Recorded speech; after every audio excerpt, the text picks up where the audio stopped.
You take your daughter Amelia and leave. I already have a baby with Cain in my belly. You and Amelia are getting in the way. At the words my sister told me, I let out a sigh and answered firmly. I'm willing to give her a divorce, but I can't keep my daughter Amelia. My younger sister's expression distorts my words. What? You're her mother, aren't you? Apparently, my sister doesn't know anything.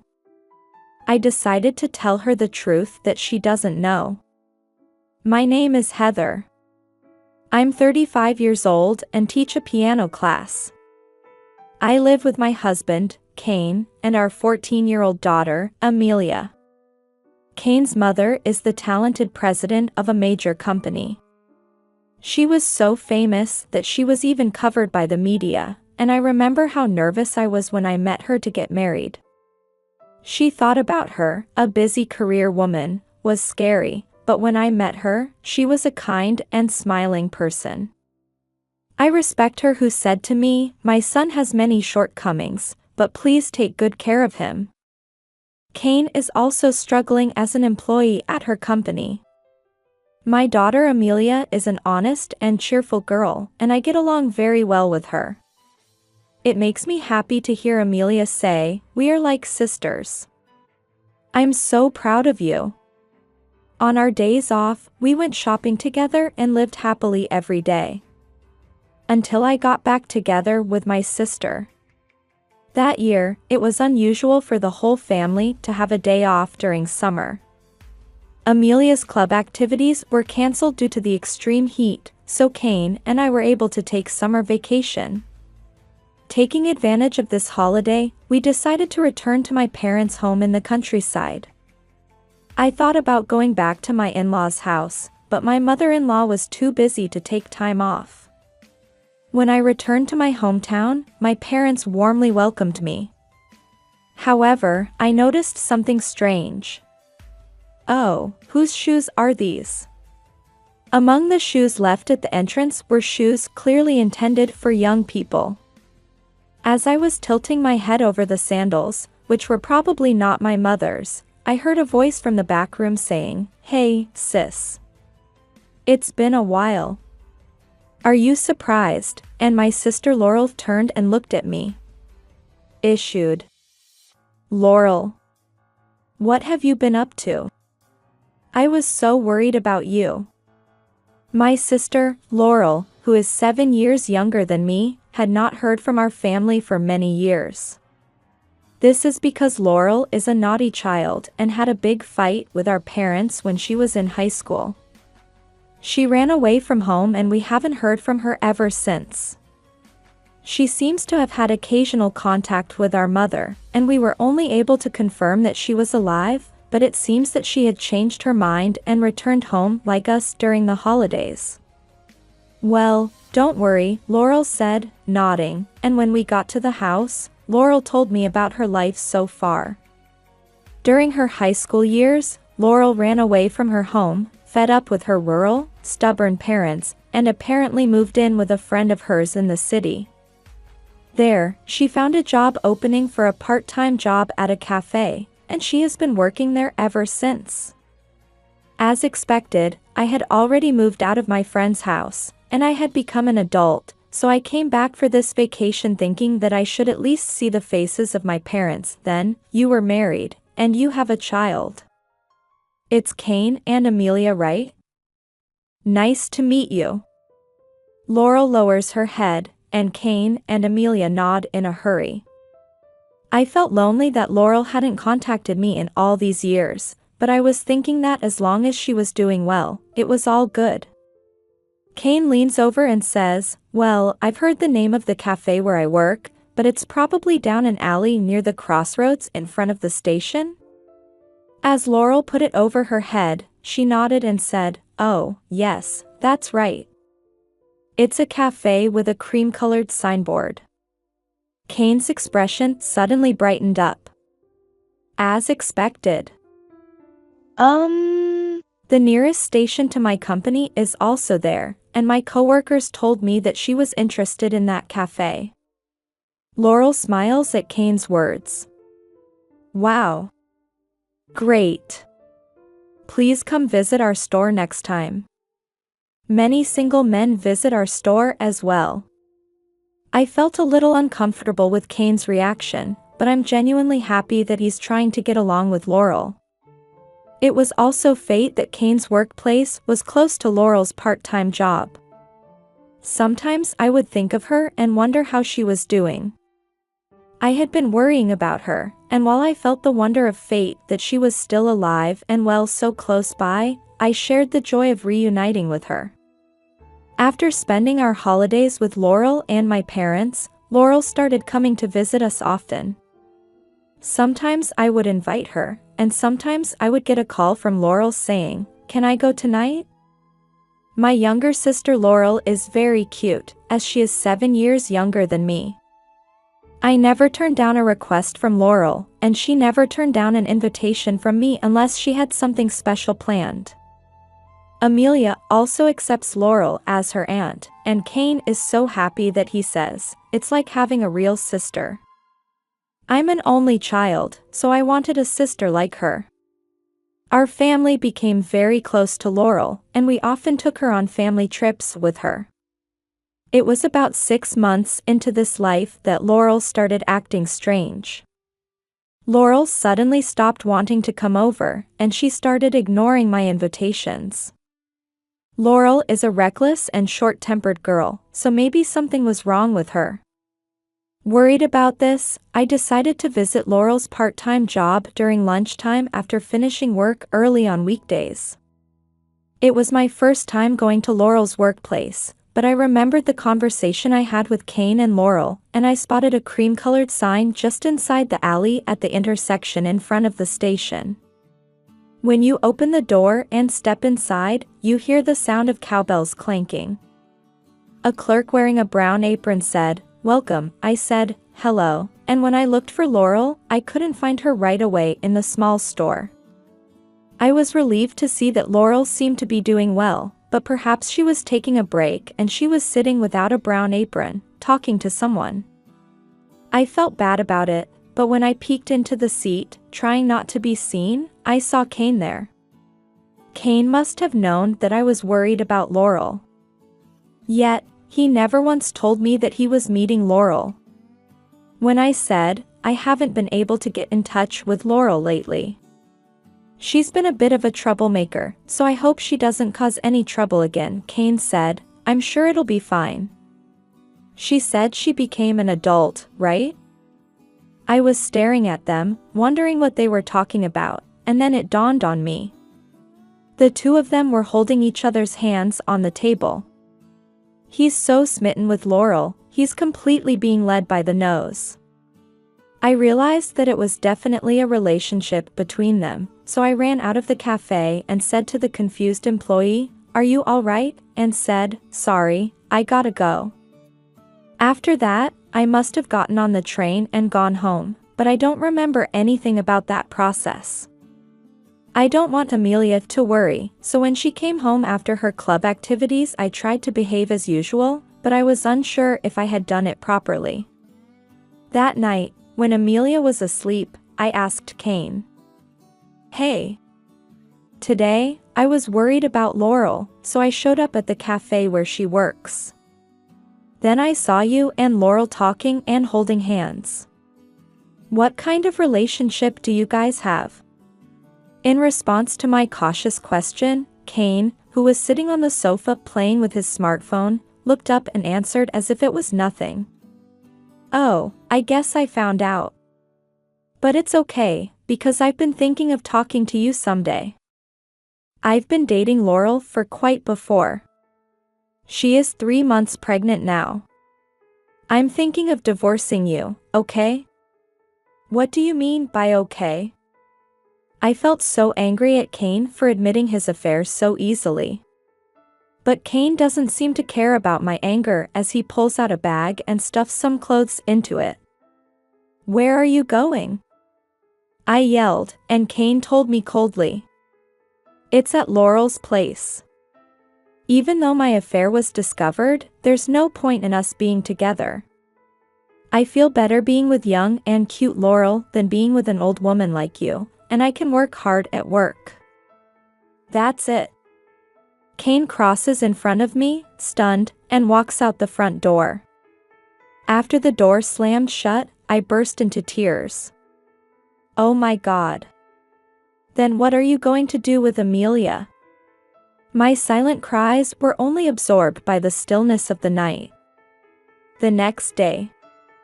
I was on holiday, so I was spending it at home. I haven't been told yet that Kane has left Amelia. I told her that Kane decided to leave early in the morning for work. In the house where Amelia also went to school, I'm idly thinking about what to do next when the intercom rings. I looked outside on the intercom screen and saw Laurel standing there. There was no explosive anger like last night. I opened the front door and greeted Laurel with a quiet anger bubbling over. Laurel slowly walked into the hallway, closed her door, and with a bang, she threw her forehead to the ground and fell prostrate. I'm having a baby with Kane. I'm going to be his wife. It was the first time I saw a person kneeling on the ground. As I was looking down at that figure, I saw Laurel's eyes as she raised her head a little, and she stood up and started talking. Well, I'm sorry. But Kane also says he wants me, and I'm pregnant now. I want you to break up with Kane and leave with Amelia as soon as possible. Okay.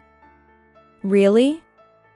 I said that in a voice that surprised even myself, and let Laurel into the house. I didn't think it was something to talk about at the door. I sat down at the table in the living room and confronted Laurel. I'll accept the divorce. But I can't keep Amelia. Laurel's expression twisted at my words. Huh? Amelia is getting in the way of me and Kane's new life. You understand, right? When the baby is born, Amelia is going to feel bad about it. It's natural for the mother to keep the child. I don't even understand that. You are her mother, right? You don't know anything. When I said this as if I was taken aback, Laurel asked, "What?" dissatisfied. I told Laurel the truth that she didn't know. Amelia is my stepchild. She was Kane's child. Amelia was one of my students in my piano class. There I met Kane, who was divorced and was her father. And I've got married. Huh? What is that? I didn't know that. I couldn't help but laugh when I saw Laurel looking so upset. Even though you're about to get married, you haven't really heard anything about it. So, is your marriage okay? At my mockery, Laurel's face turned red and she slammed the table and stood up. Don't worry. I'll talk to Kane and come back. Get ready for divorce. Laurel yelled at me, and I nodded yes, and kicked her out of my house. After she left, I was thinking about Amelia. Ever since I talked about getting divorced, I've been thinking about Amelia. I'm worried about Amelia, but I wonder what it would be like to take her in since she isn't related by blood. But as Laurel says, with a new baby in the family, Amelia may find herself feeling overwhelmed. It's been a few weeks since I spent my days worrying. Amelia was suspicious that Kane was not here, so I lied and said he was on a long business trip. One day, I got a call from Kane, and he, Laurel, and I decided to have a discussion. The place is our home. Just like when Laurel came before, we sat down at a table for four, but when Kane naturally sat next to Laurel, I felt like I had finally given up and thought it's really over. Kane was the first to speak up when the discussion began. As for Amelia, I have no intention of taking her in. She's a hindrance to my new life, so you should take her. You're calling your own daughter a nuisance. Are you serious? When I asked this with quiet anger, Kane nodded dramatically. I'm sure I'm serious about it. I want to start a new family with Laurel. I want to reset things. You're good friends with Amelia, right? Heather should take responsibility for raising Amelia. I let out a sigh as Kane was trying to push Amelia on me. I feel bad for Amelia for having someone like this as her father. I've been thinking about what to do about Amelia for a long time, but I feel like I've made a decision after seeing Kane's attitude. When I said with determination, "Okay, in return, please make sure to pay child support," Laurel, who had a straight face, smiled. "You did it, Kane. Now all the troublemakers are gone. From now on, it's just you and our baby." Even though it's in front of me, I silently stand up as they share their joy without hiding it. Then I handed Kane and Laurel the brown envelope I had left on the kitchen counter. "What is it? Isn't this too thick for your divorce papers?" "It's not a divorce papers. Just open it." I urge Laurel, who is looking at me like a fool, to open her brown envelope and take out her contents. Laurel's face gradually turned pale as she looked through the documents inside her. "What? What's written on it?" Kane looks into the document, but Laurel tries to hide it. "Don't look at it." Kane must have sensed the disturbing signs as well. Kane, who took the document from Laurel by force, looked at the contents of the document and was at a loss for words. What is this? It would be. The truth that Laurel was hiding is written there. Inside the brown envelope is an investigation report from the detective agency. I was planning to collect evidence that she had been having an affair and demand compensation, but an unexpected fact was discovered. It turned out that Laurel was a spendthrift and had accumulated a large amount of debt. Moreover, it turns out that Laurel worked as a stripper at night to pay off her debt, and that she had been having an affair with a regular customer she met there for several years. The document clearly states, with photos, that their relationship continues to this day. What do you mean? Does that mean you're dating someone else? Kane asks Laurel, her face red and furious. Laurel looked open and snorted. That's right. An old man like you has no attraction other than money, so it can't be helped. How dare you? Just as Kane was about to let Laurel get angry, I heard the yell from my phone, which was on her table. Stop it. While Laurel was confused and asked who. Kane seemed to be the only one who recognized the owner of the voice. Mom? Yes. In fact, without telling Kane and Laurel, I connected Kane's mother remotely by phone and let her hear all the conversations. She was divorced and accepted her son Kane, so she trusted me and always consulted with me. Regarding this matter, I had gone to consult her. Then, she made time out of her busy schedule and said she would participate in the discussion if she could do it remotely, which is how she participated today. Stop fighting now. It's really pathetic.